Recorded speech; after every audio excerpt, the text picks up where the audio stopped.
Muito bem, meus irmãos, graça e paz. Estamos começando mais um programa Palavra Viva.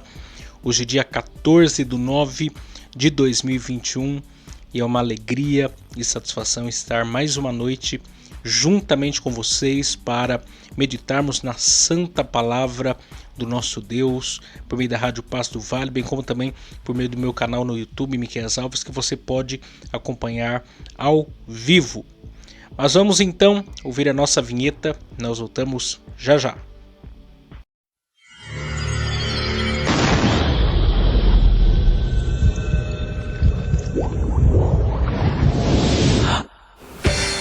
Agora, pela Rádio Paz do Vale 95.1, está no ar o programa Palavra Viva. Muito bem, então. Você pode participar do nosso programa mandando a sua mensagem no WhatsApp 12 99192 5941.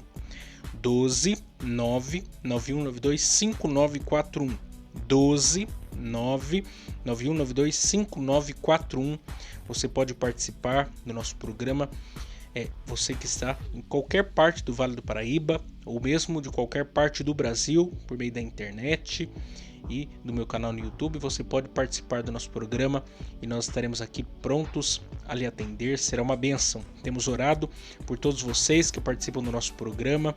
Vocês estão nas nossas orações e eu acredito que o nosso Deus, ele é poderoso para fazer muito mais daquilo que pedimos ou pensamos. Então, pode mandar o seu pedido de oração, porque eu creio que o nosso Deus há de fazer coisas extraordinárias por nós para a sua glória.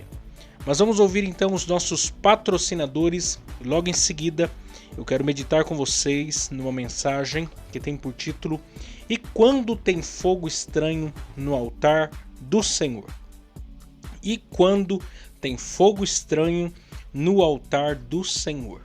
Então não saiam daí que eu quero meditar com vocês nessa mensagem interessante do livro de Levítico, capítulo de número 10, versos de número 1 a 11.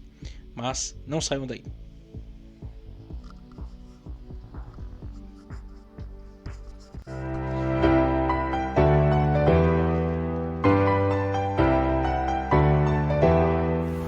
Agradecemos aqui os nossos patrocinadores que têm muito nos ajudado. E também, se você desejar nos ajudar a patrocinar este programa de rádio, anunciando a sua empresa ou nos dando uma oferta voluntária, entre em contato com a gente pelo WhatsApp 12 99192 5941.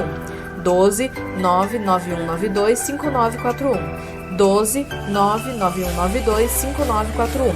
Ou nos envie uma oferta pelo Pix 12 99192 5941. 12 99192 5941. 12 99192 5941. Agradecemos aqui o Pinda Baterias, situado na Avenida Dr. Fonte Júnior, 1149. Maria Áurea, Pindamonhangaba, São Paulo. Telefone 12 3648 8135 ou 12 99191 3026. Bateria somente para carros a partir de R$ 150 com troca, em até 3 vezes sem juros.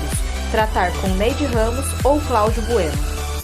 Também agradecemos a Mercearia Betel, situado na Rua Bulgária 355, Pazim, Pindamonhangaba, São Paulo. Telefone 12 98896 3701. E atenção lancheiros, produzimos o melhor pão de hambúrguer da cidade. Tratar com Wesley. Agradecemos também a Serralheria Venâncio. Telefone 12 98222 2300. Tratar com Cláudio Venâncio. Para a confecção de portão basculante, grade, portão de correr, cobertura de policarbonato e toldos. Agradecemos também a Dona Maria Bolos e Salgados, situado na Avenida CTI 205, Bonfim, Taubaté, São Paulo. Telefone 12 3624 2875 ou 12 99230 5387. Facebook e Instagram, Dona Maria Bolos e Salgados. Lá eles possuem bolos decorados, bolos secos, bolos fitness, salgados fritos e assados, doces tradicionais e personalizados e bolos temáticos com pasta americana. Agradecemos aqui também a Gilear e Engenharia, situado na Galeria Barão, Box 14, Centro de Pindamonhangaba, São Paulo. Telefone 12 98105 4725. Tratar com Eliel Ferreira para aprovação de projetos, desmembramento e unificação de lote. Muito bem, então vamos partir para a exposição da Palavra de Deus. Hoje eu quero meditar com vocês nessa mensagem que tem por título E quando tem fogo estranho no altar do Senhor? E quando tem fogo estranho no altar do Senhor? Essa é a pergunta. E para isso eu quero ler com vocês o texto de Levítico, capítulo de número 10. Levítico, capítulo de número 10. Nós vamos ler os versos de número 1 a 11. Levítico, capítulo de número 10, versos de número 1 a 11, que dizem assim: E os filhos de Arão, Nadab e Abiú, tomaram cada um o seu incensário e puseram neles fogo, e puseram incenso sobre ele, e trouxeram fogo estranho perante a face do Senhor, o que lhes não ordenara. Então saiu fogo de diante do Senhor e os consumiu, e morreram perante o Senhor. E disse Moisés a Arão: Isto é o que o Senhor falou, dizendo: Serei santificado naqueles que se chegam a mim, e serei glorificado diante de todo o povo. Porém Arão calou-se. E Moisés chamou a Misael e a Elzafã, filho de Uziel, tio de Arão, e disse-lhes: Chegai, tirai vossos irmãos de diante do santuário para fora do arraial. Então chegaram e levaram-nos nas suas túnicas para fora do arraial. Mas Moisés tinha dito, e Moisés disse a Arão e a seus filhos Eleazar e Itamar: Não descobrireis as vossas cabeças, nem rasgarei vossas vestes, para que não morrais, nem venha grande indignação sobre toda a congregação, mas vossos irmãos, toda a casa de Israel, lamentem este incêndio que o Senhor acendeu. Nem saireis da porta da tenda da congregação, para que não morrais, porque está sobre vós o azeite da unção do Senhor. E fizeram conforme a palavra de Moisés. E falou o Senhor a Arão, dizendo: Vinho ou bebida forte, tu e teus filhos contigo não bebereis.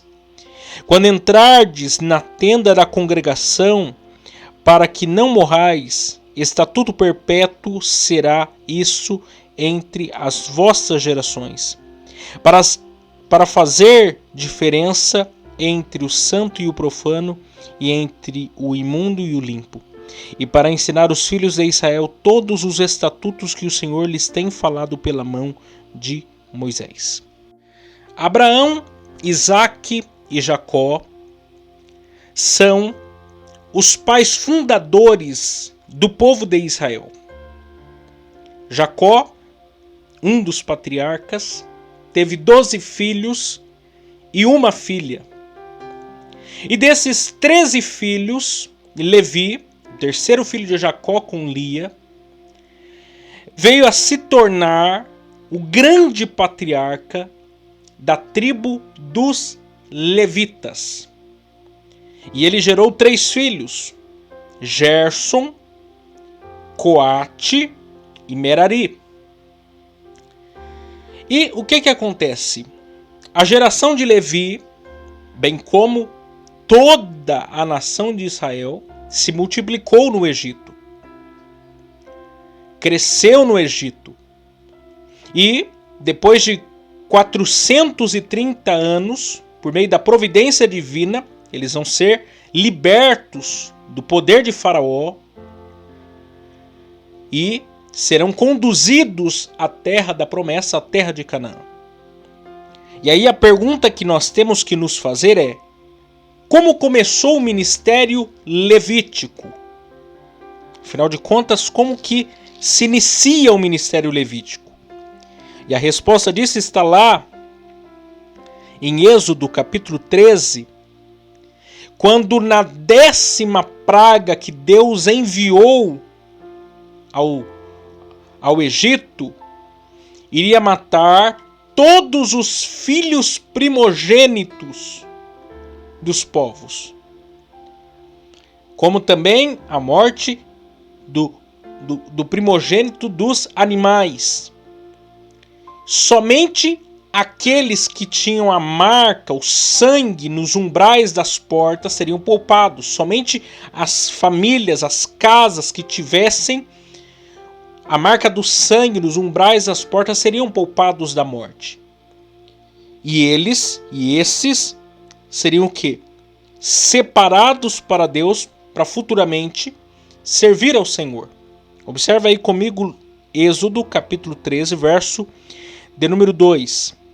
Santifica-me todo primogênito, o que abrir toda madre entre os filhos de Israel, de homens e de animais, porque é meu. Verso 13. Porém, tudo o que abrir a madre da jumenta, resgatarás com cordeiro, e se não resgatares, cortar-se-lhe-ás a cabeça, mas todo o primogênito do homem entre os filhos resgatarás. Se acontecer que teu filho no tempo futuro te pergunte, dizendo: o que é isso? Dir-lhe-ás: o Senhor nos tirou com mão forte do Egito, da casa da servidão. Porque sucedeu que, endurecendo-se Faraó, para não nos deixar ir, o Senhor matou todos os primogênitos na terra do Egito, desde o primogênito do homem até o primogênito dos animais. Por isso eu sacrifico ao Senhor os machos de tudo que abre a madre, porém a todo primogênito de meus filhos eu resgato. E será por sinal sobre tua mão e por frontais entre os teus olhos, porque o Senhor nos tirou do Egito com mão forte. Ou seja, Deus, ao poupar o povo dele de morrer, ou seja, os primogênitos de sua casa morrer, bem como do campo, os animais como um todo, ele tomou para si. E esse era para cumprir o propósito dele futuramente, de separar o quê? Um povo que pudesse conduzi-lo, ou que pudesse conduzir toda a nação à vida espiritual. Deus estava separando, Deus estava tomando para si os filhos primogênitos da casa de Israel, porque havia um propósito futuro de fazê-los um sacerdócio que pudesse conduzir a vida espiritual do seu povo. Mas Deus, ele não queria um primogênito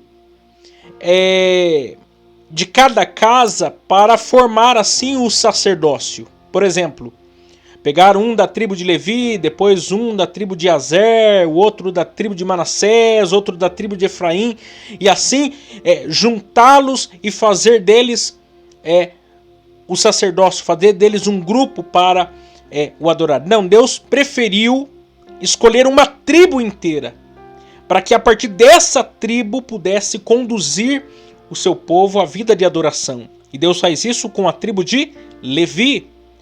Lá em Números, capítulo de número 3, versos 11 a 13, dizem assim: E falou o Senhor a Moisés, dizendo: E eu, eis que tenho tomado os levitas do meio dos filhos de Israel, em lugar de todos os primogênitos que abre a madre entre os filhos de Israel, e os levitas serão meus.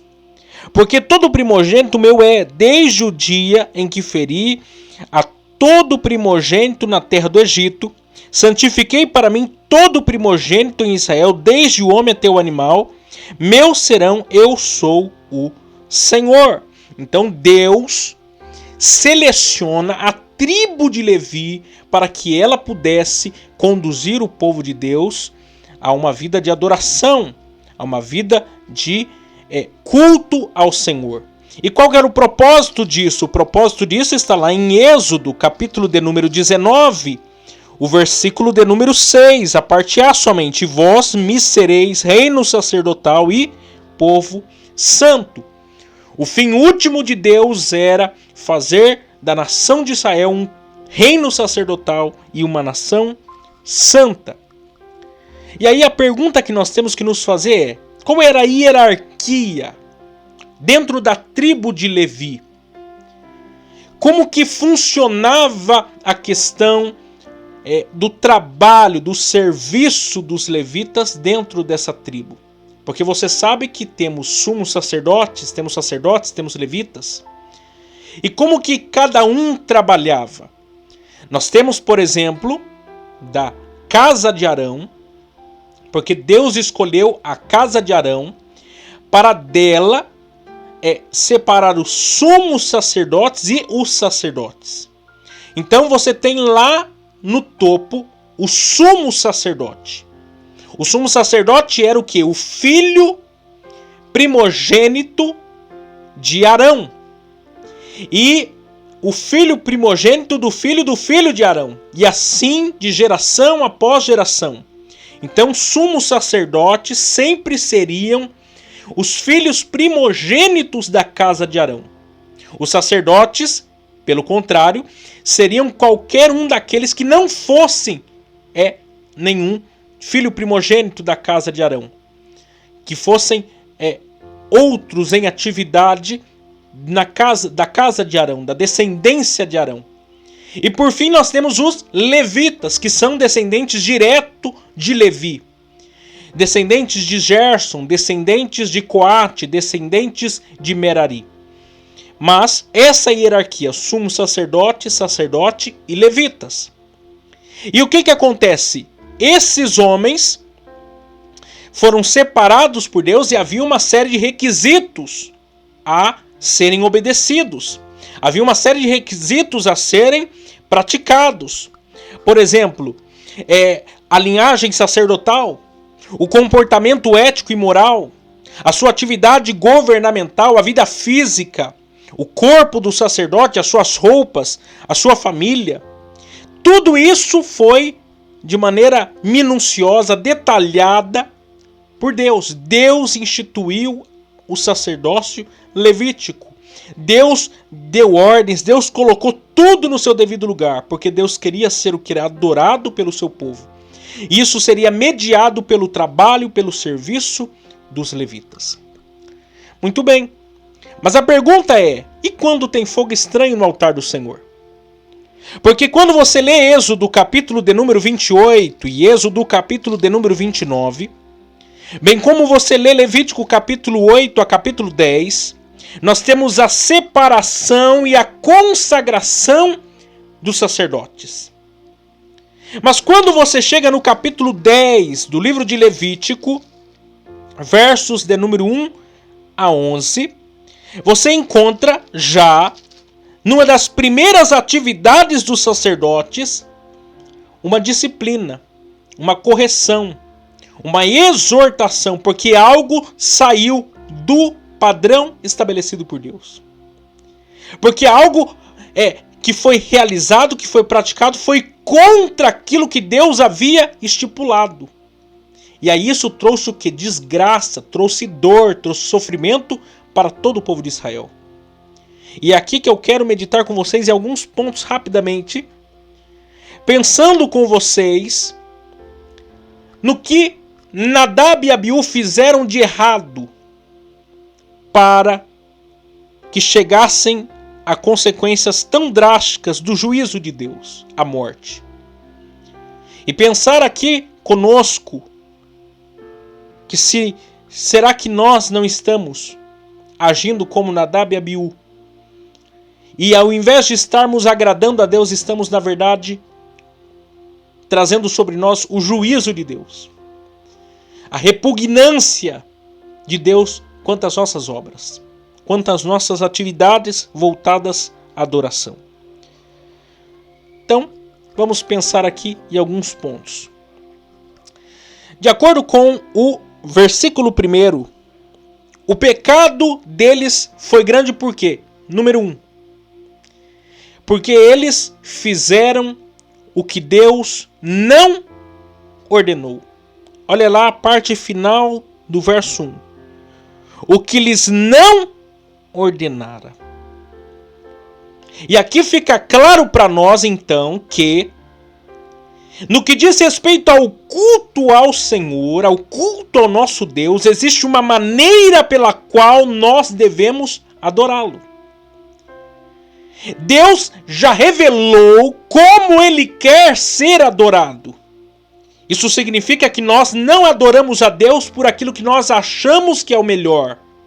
Nós adoramos a Deus por aquilo e por meio daquilo que Ele diz que é o melhor para ser adorado. E talvez essa seja uma das verdades bíblicas mais negligenciadas nos nossos dias. Porque as pessoas acham que o culto é algo que é realizado pela mente do pastor, do presbítero, do líder, ou disso ou daquilo. Não. O culto foi algo que Deus planejou desde o início. Nós não servimos a um Deus pagão. Nós servimos a um Deus santo que se revelou a nós em que? Abraão. Que lá em Ur dos Caldeus se revelou a Abraão. Um homem circunciso, pecador, falho. Mas o Deus Santo, Todo-Poderoso, Criador dos céus e da terra, se revelou a ele para que ele pudesse adorar a Deus da maneira correta. Ou seja, o culto não é da maneira que nós achamos que tem que ser, mas da maneira que Deus quer que seja. Porque o culto é a um Deus santo, a um Deus verdadeiro, a um Deus poderoso, a um Deus digno de honra, a um Deus digno de glória.